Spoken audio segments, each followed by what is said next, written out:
Hello and welcome back to Automotive Tales. On today's episode, we are reviewing the MGZS.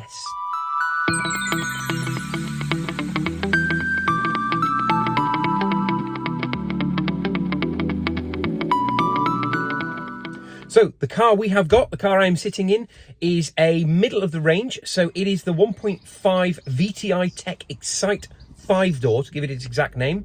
As the name suggests, it is a 1.5 litre. It's a 4-cylinder non-turbo petrol manual that we are testing. And as tested is 16,995. Now, the range does start at 14,700 for a bit more of a basic model without the alloy wheels and some of the other things. The next model up in the range is a 1-litre turbo, which is a 3-cylinder engine, which only comes with an automatic gearbox, which is a bit unusual. And then the range topper is a full-fat EV, which is quite interesting. So we've got a non-turbo petrol 4-cylinder, which is quite archaic. You've got a slightly more modern 1-litre 3-cylinder petrol turbo, which is kind of a bit more up to date. And then you've got an EV right at the top. There's not even a hybrid. So it's quite an interesting little setup. So the entry level, which is this with the 1.5, is 78 kilowatts. Or 106 horsepower at 6,000 RPM. So it's all up there in the top end, it seems. So I'm hoping it's going to be a little bit torquey at the bottom end, but we'll soon find out.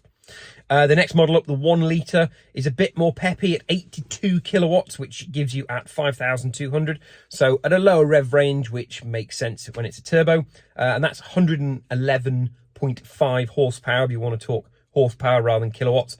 And then the range topping EV, that comes in at 105 kilowatts, so 143 brake horsepower equivalent. So that feels like that's going to be a much peppier, much faster car.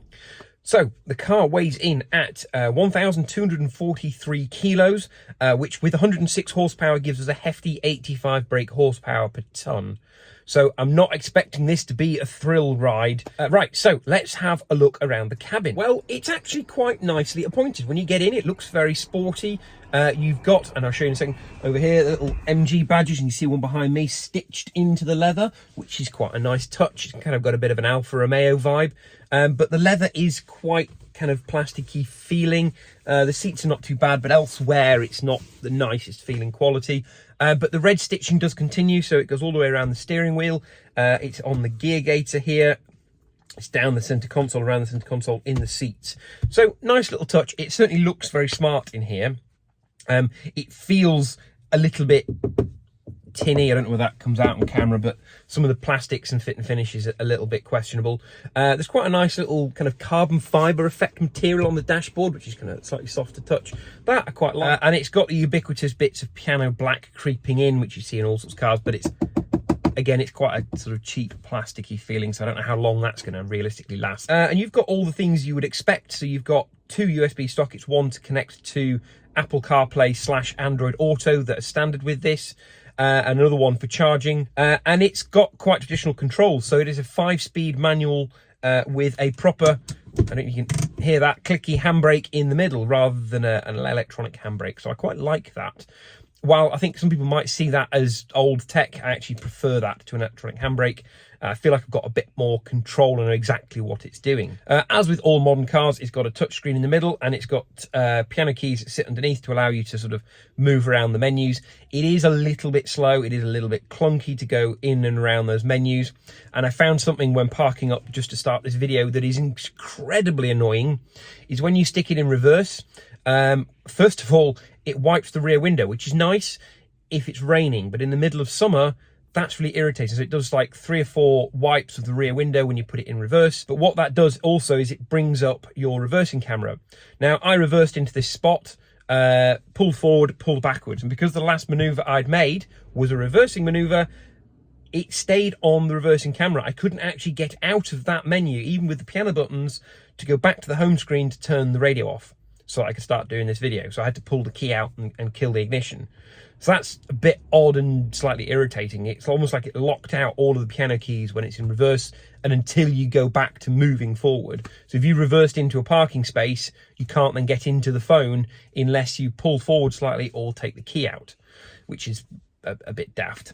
So as you can see, the outside of the car, it looks fairly smart. You know, it's got quite a modern styling to it. It's an SUV, so it sits a bit high, so it is a bit flabby, as all SUVs tend to look. But otherwise, it's fairly neat. There's nothing really to write home about. The alloys that come with this model still don't look quite in proportion with the car. Come around the back of the vehicle and you see the MG badge here, great big MG badge on the boot. That is where you open the boot, and you've got a huge boot space. So what is there to tell you about driving this little MGZS? Well, I've actually stopped to do this bit of filming because I think the overarching comment I would make is underwhelming.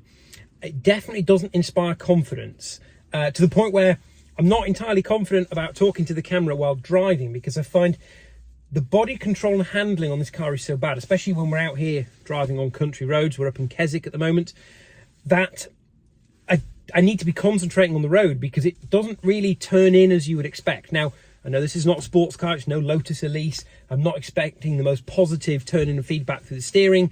And it is an SUV, so it does ride higher. It has a higher centre of gravity. However, it doesn't feel like the dynamics of the body and the suspension system have been set up to accommodate that. It feels like somebody has taken a platform for a hatchback and lifted the car up. So it does roll an awful lot. There's not a lot of directness in the steering, so when you're trying to turn into a corner, it kind of washes out the front end and you're not quite sure whether it's going to start understeering or not. I haven't actually found a problem with understeering, but that's because I've been driving quite conservatively, because it doesn't inspire confidence in you when you're turning in. Add to that the lack of power.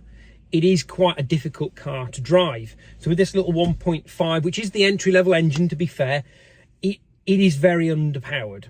So it's 78 kilowatts, which is 106 brake horsepower, which is not a lot, but that is at 6,000 RPM. Well, I beg you to try and get it to 6,000 RPM. It's not very willing to rev much past about 4,500, 5,000.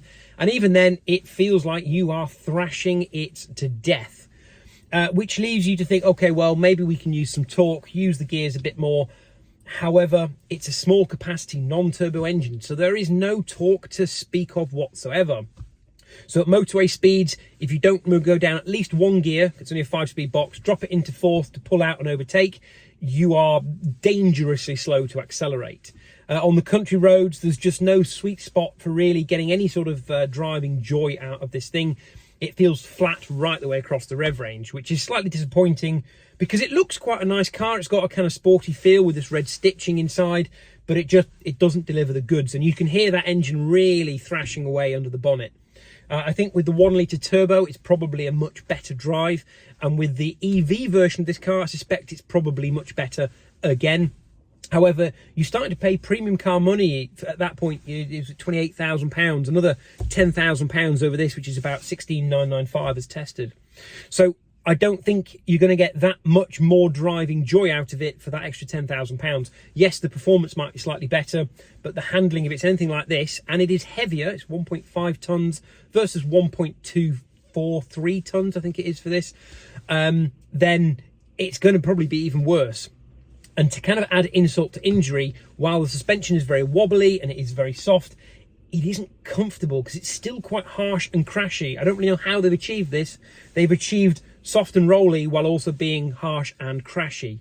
So I'm sorry, MG, not a fan, I have to say. While it looks the works, it's quite an attractive looking car and it's quite a nice interior, the dynamics of the body and the dynamics of the engine just let the whole package down. I'm sure the EV is much better, but I've yet to test it. So yeah, never mind. Anyway, I have done some video footage of driving through the lovely little country roads here in Keswick, so I'll stick that in probably over me moaning away to you. Other things to note in the car, so the sat-nav is not particularly good. Obviously, it's a big screen down here in the center console, so as you can tell from the camera, I'm taking my eyes completely off the road ahead to look at this screen, and it's quite slow to respond. So if you do need to tap something or change something on the sat-nav, you really do have to stop the vehicle because you'll be clunking through the menus. So there's definitely some bugs to iron out with this interface, and that kind of adds to the cheapness of the driving feel over, again, what is quite a nicely appointed cabin. So not a glowing review, I am afraid.